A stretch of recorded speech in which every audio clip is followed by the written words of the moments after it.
It just sounds scary to me. Deanna Green says she knows nothing about cars. But one day, when she started up her 1987 Mazda, she thought she heard rumbling instead of the usual rattling.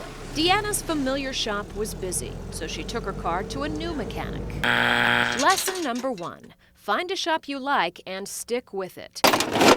You should look for a mechanic before you really need one by using tools like referrals from friends and checking the shop's reputation with consumer protection agencies.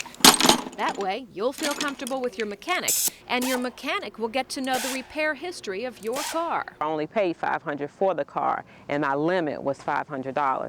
Deanna's new mechanic was Bronning Automotive, a shop with a favorable Better Business Bureau rating and a satisfactory record with the state of Virginia. Owner Paul Browning told Deanna she needed a new engine.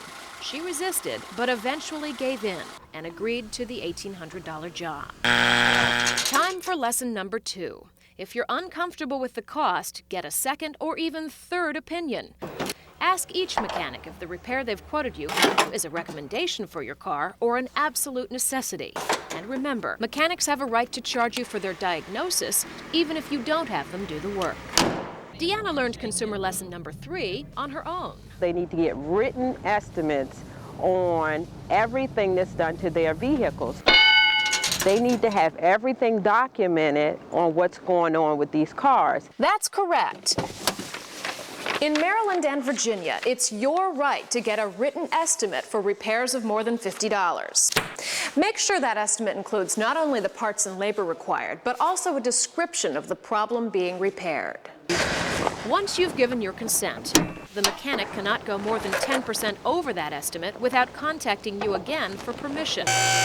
Make sure you understand exactly what is included in your repair. Deanna thought all the belts and hoses connected to her engine would be replaced along with the engine itself, but that was not the case. I don't have a clue what it is. All I know, I found it in my back seat. Uh-oh. That brings us to lesson 4. Know your parts. Find out if the mechanic intends to install reconditioned parts, which are used parts that have been fixed up, or salvage parts, which are used parts taken straight from a junkyard car. It's pretty standard for mechanics to buy parts wholesale, then mark them up 50 to 100% when they retail them to you. You should know that major parts taken out of your car have a trade-in value called the core value. Make sure you get credit for that core. It'll save you money. Also keep in mind that many states require your mechanic to save your old parts so you can inspect them. Warranties are number 5. Find out if there's a warranty on your new parts and get a written copy. Most shops also offer a warranty on their labor. Get that in writing too, including exactly when the warranty begins. You can avoid having to use the warranty by test driving your car before you pay to make sure your problem really has been fixed. I really don't feel at this point angry with him because I've been angry since October. The anger is gone. Make sure you know what your warranty includes, too. Deanna was angry because her water hose sprang a leak right after she left Browning's shop. She thought he should fix it. We went and asked him, and he explained the water hose is not part of Deanna's warranty because it's not part of the engine he replaced. I don't want to have anything that's bad about my business. I've worked very hard to try to make it what it is. That's a good segue into lesson 6. Be reasonable. Mechanics often put up a lot of front money to fix your car. Bronning Automotive had to pay several $100s for Deanna's replacement engine.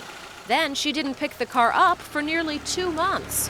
Keep in mind, mechanics have a right to charge storage fees. And if you leave your car too long, they can even auction it off to cover their costs. Deanna eventually came to get her car. There's no other way I could have got my car without paying for it.